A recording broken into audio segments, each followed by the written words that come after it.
Unacademy. Let's crack it. Hello friends, welcome back to Rankers Avenue. This is your host Nikita Goel. I secured All India Rank 8 in NEET 2017. Currently, I am in final year at Maulana Azad Medical College, Delhi. So, everyone has their own journey of preparing for NEET exams. So, during that journey, we find some subjects are easier for us and some subjects are difficult to deal with.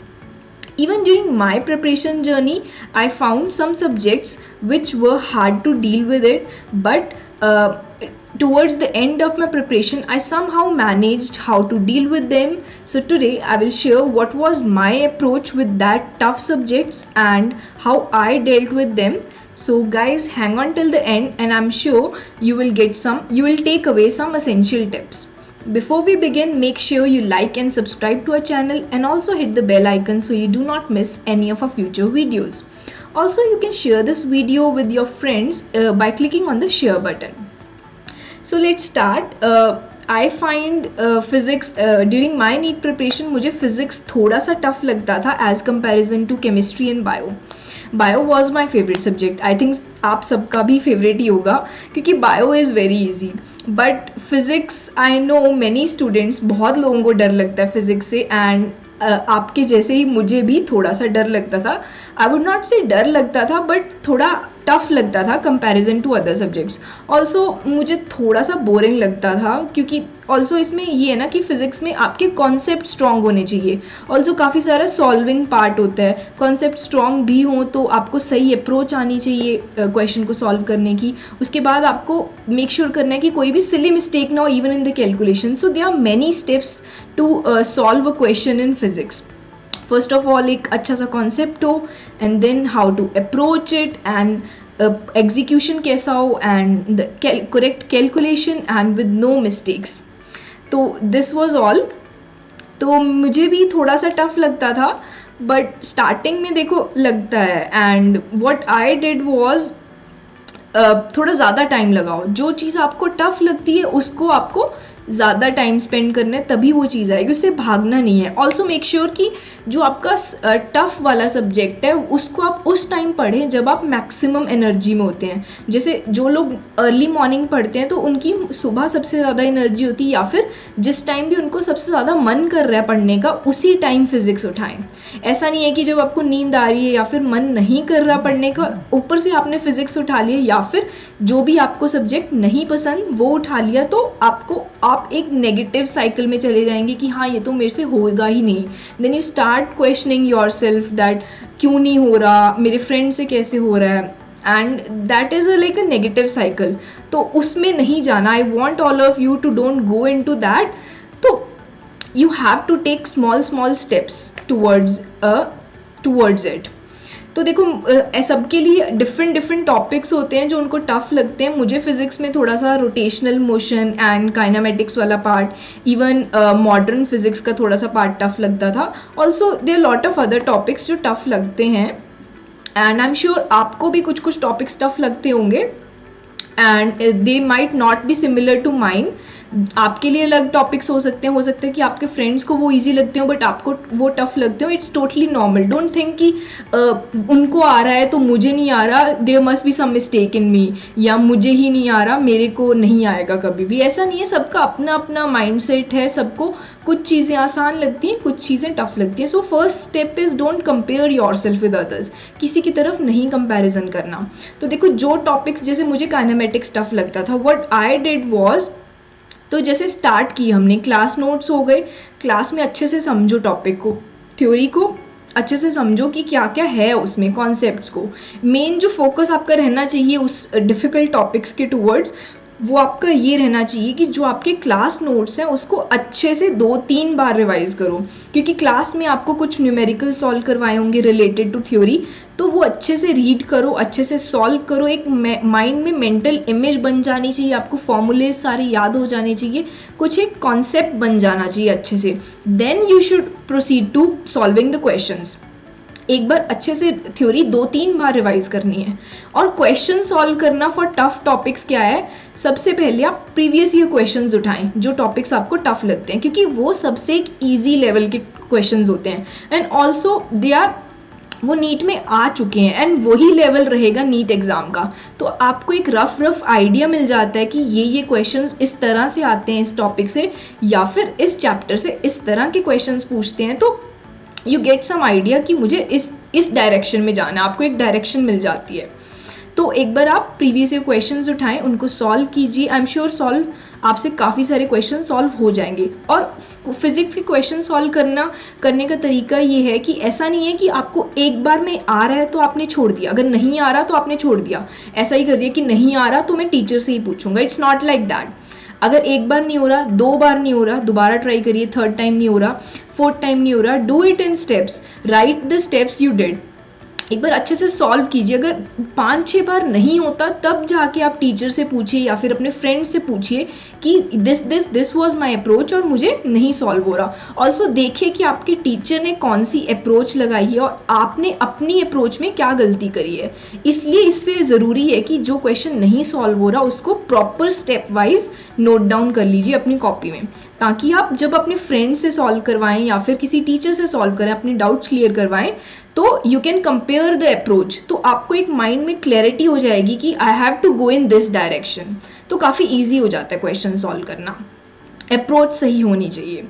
Also क्या है कि आप देखिए, जो जैसे physics tough लगती है तो एक बार प्रीवियस ईयर के सारे क्वेश्चंस देखिए, हर चैप्टर के कैसे कैसे हैं। ऑल्सो सी की चैप्टर वाइज डिस्ट्रीब्यूशन किस तरह है, तो आपको एक अंदाज़ा लग जाता है कि इस चैप्टर से इतने क्वेश्चंस आ रहे हैं तो मुझे इस चैप्टर पे इतना फोकस करना है, इस चैप्टर पे ज़्यादा फोकस करना है। अगर मान लो किसी चैप्टर से 10-15 क्वेश्चंस आ रहे हैं तो और वही चैप्टर आपको टफ लग रहा है एंड यू आर थिंकिंग कि हाँ मैं इस चैप्टर को छोड़ देता हूँ, तो आपका तो बहुत लॉस हो गया। तो यू हैव टू फर्स्ट सी कि कौन से चैप्टर का कौन सा कितना डिस्ट्रीब्यूशन है। एंड ऑल्सो जो टॉपिक्स, तो देखो एक लॉ मेकिंग, जो फिजिक्स के लॉज वाले टॉपिक्स हैं, जो मेन आपका बेस है फॉर एवरी अदर टॉपिक, उन टॉपिक्स का क्लियर होना बहुत ज़रूरी है। उन चैप्टर्स को आप कभी छोड़ नहीं सकते, वो आपका मेन फर्स्ट मोटिव होना चाहिए करने का। And the third thing is कि डाउट क्लियर करना। डाउट फिजिक्स में देखो कभी भी छोड़ना नहीं चाहिए। अगर आप डाउट छोड़ेंगे तो एंड में आपको बहुत दिक्कत देगा। कई बार क्या होता है कि आपको लगता है कि हाँ ये बहुत सिली डाउट है, मैं पूछूं या ना पूछूं, तो कभी भी कोई सिलीएस्ट ऑफ डाउट भी आपको नहीं छोड़ना है। And ask with the proper clarity of mind कि मैं क्या पूछ रहा हूँ और मुझे क्या आंसर चाहिए और मुझे किस पार्ट में डाउट है और मुझे किस तरह का डाउट है। कई बार क्या होता है कि आपके मन में ही क्लैरिटी नहीं होती कि क्या डाउट है, तो मेक क्लियर माइंड कि ये डाउट है and ask clearly ask teacher कि ये डाउट है मुझे। एंड क्योंकि डाउट आप अपने लिए पूछ रहे हैं, किसी और के लिए तो पूछ ही नहीं रहे, तो इसमें बिल्कुल भी शर्माना नहीं है, कोई भी डाउट अनक्लियर्ड नहीं छोड़ना। So that was the third thing. तो आपने क्या किया, थ्योरी अच्छे से रिवाइज करी and questions previous year solve करे। अगर एक बार आपसे प्रीवियस ईयर क्वेश्चन सॉल्व होने लग गए तो you can pick up any Q bank, जो भी नीट बेस्ड क्यू बैंक है वो उठा सकते हैं, या फिर कोई सिंपल बुक उठा सकते हैं। जैसे मैंने DC पांडे यूज़ करी थी, उसमें काफ़ी नीट टाइप क्वेश्चन ही हैं, तो यू कैन यूज़ दैट। और कोई भी बुक उठा सकते हैं या फिर अपनी कोचिंग का कोई भी मटेरियल उठा सकते हैं जिसमें क्वेश्चंस दिए हैं सिंपल लेवल के, वही सॉल्व करने हैं। एक बार उतना ही बेस लेवल बनाना है। And HC Verma for me was like कि ठीक है, कुछ लोग कहते हैं उसको पूरा सॉल्व करना है, but I don't think so. For average students उसको पूरा रीड करने की ज़रूरत है, उसको बिना पूरा रीड किए भी you can achieve great marks. मैंने पूरी HC वर्मा नहीं रीड करी थी एंड मैंने पूरी HC वर्मा नहीं सॉल्व करी थी। I just focused on NEET based questions and I manage to somehow get good marks और आई फाइंड इट ओके। मेरे नीट में आउट ऑफ 45 क्वेश्चंस मेरे 2 गलत थे, तो it was okay. And but I would suggest कि अगर आप एक बार आपने प्रीवियस ईयर कर लिए, DC पांडे के एक बेसिक लेवल ऑफ क्वेश्चंस कर लिए, तो एक बार HC वर्मा आप रेफर कर सकते हैं फॉर थ्योरी। जो आपको थ्योरी पार्ट नहीं समझ आ रहा तो HC वर्मा की थ्योरी काफ़ी अच्छी है। एंड जो सॉल्व्ड क्वेश्चंस है HC वर्मा के वो ज़रूर करना, क्योंकि सॉल्व्ड क्वेश्चंस ऑलमोस्ट 5, 6 या 10 तक दे रखे हैं मैक्सिमम, एंड वो काफ़ी लंबे क्वेश्चंस हैं आई नो, बट उसमें जो अप्रोच है क्वेश्चन की वो काफ़ी अच्छे से समझ आ जाती है, वो बहुत ही डिटेल में सॉल्व किए हुए हैं। एंड आपको एक माइंडसेट मिल जाता है कि इस तरह अगर चीज़ पूछते हैं, अगर ये बात पूछते हैं तो you have to approach in this way, वो आपको एक अच्छी डायरेक्शन देता है। तो अगर आपको अच्छा रैंक लेना है तो सॉल्व्ड एग्जाम्पल ज़रूर सॉल्व करिए। So that's it.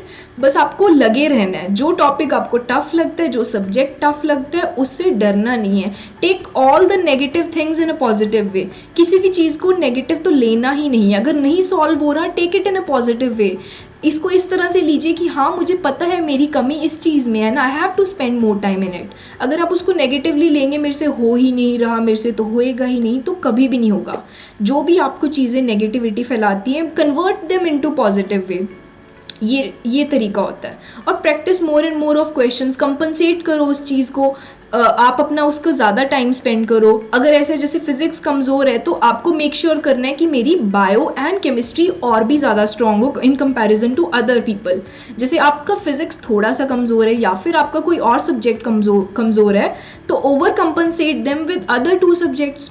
आप मेक श्योर करिए कि मेरे अदर 2 सब्जेक्ट्स में एक भी क्वेश्चन गलत ना हो, या मेरे उसमें बहुत कम गलतियाँ हों, तो that will over compensate your weak subject. सबके ही वीकनेसेस एंड स्ट्रेंथ होते हैं। It's not that even for toppers, उनको भी कुछ टॉपिक्स टफ लगते हैं, उनको भी काफ़ी वीकनेसेस होती हैं, but it's all about the dealing, आप कैसे डील करते हैं उस चीज़ को। Now let's come to mock test. कि मॉक टेस्ट में जैसे मुझे फिजिक्स टफ लगता था, तो मैं कैसे करती थी। देखो, जो भी आपको सब्जेक्ट टफ लगता है उसको एंड में सॉल्व करिए। This was my approach. तो मेरा सबसे अप्रोच पहले रहता था, मैं बायो सॉल्व करती थी एंड देन केमिस्ट्री, एंड ये सब कुल मिला के 1 घंटे में हो जाता था। And then I use to give 1 hour for physics. और मेरा मॉक टेस्ट सॉल्व करने का ये तरीका था कि मैं उसको एटलीस्ट 2 या 3 रीडिंग्स देती थी हर टेस्ट को। तो देखो क्या है कि 3 घंटे का टेस्ट है। फॉर टाइम मैनेजमेंट क्या करो कि मैं क्या करती थी, 2 घंटे से पहले ही मेरा टारगेट रहता था मेरी फर्स्ट रीडिंग कंप्लीट हो जाए। So in the first 1 hour I use to complete chemistry and bio, and in the next 1 hour I would do physics. और फिजिक्स में भी क्या है, देखो 1 घंटा you have to solve 45 questions. तो 1 मिनट से ज़्यादा कोशिश करिए कि आप किसी क्वेश्चन पे नहीं स्पेंड कर रहे। आपको जैसे कुछ क्वेश्चंस है तो बहुत जल्दी हो जाएंगे, कुछ क्वेश्चंस होंगे जो आपको बिल्कुल भी नहीं आइडिया हो रहा how to approach, leave them for the first leave them for the second reading, उसको एक बार के लिए छोड़ दीजिए। और कुछ क्वेश्चंस होंगे जो आपको पता है कि ऐसे करना है बट थोड़ा टाइम लग रहा है, और उसको टाइम दीजिए, बट 1-1.5 मिनट से ज़्यादा नहीं लगाना। ये ऐसे ऐसे करके आपने एक फर्स्ट रीडिंग कंप्लीट कर ली और मैक्सिमम नंबर ऑफ क्वेश्चंस एक बार हो गए हैं। इससे क्या होगा, आपका एक बार माइंड में सेटिस्फैक्शन हो जाएगी and you get a confidence कि ठीक है, मैंने एक बार पेपर एक बार गो थ्रू कर लिया अच्छे से, एंड जो क्वेश्चंस होने वाले थे वो हो गए। Then fill the OMR and then again go for the second read. अब सेकेंड रीड में यू हैव आपके पास टाइम है और आपको पता है कि मुझे इस टाइम में इतने क्वेश्चंस करने हैं, तो आप उस हिसाब से क्वेश्चंस पे अब टाइम स्पेंड कर सकते हैं। जो क्वेश्चंस आपने उस पिछली बार छोड़ दिए थे कि ये मुझे ज़्यादा टाइम लग रहे हैं, तो solve them at that time. तो this was my approach, how I dealt with physics and how I dealt with in spite of not liking it. And ये मेरा तरीका था मॉक टेस्ट सॉल्व करने का। आई एम श्योर आपके भी कुछ सब्जेक्ट्स होंगे जो आपको टफ लगते हैं, एंड आपके भी तरीके होंगे how you deal with it. So please let me know in the comment box that आपका कैसा एक्सपीरियंस रहा, and also give me feedback about this video, and that will motivate me to make more such videos in the future. So friends, if you like this session, please make sure you like and subscribe to our channel, and also hit the bell icon to make sure you do not miss any of our future videos. Bye bye, see you soon.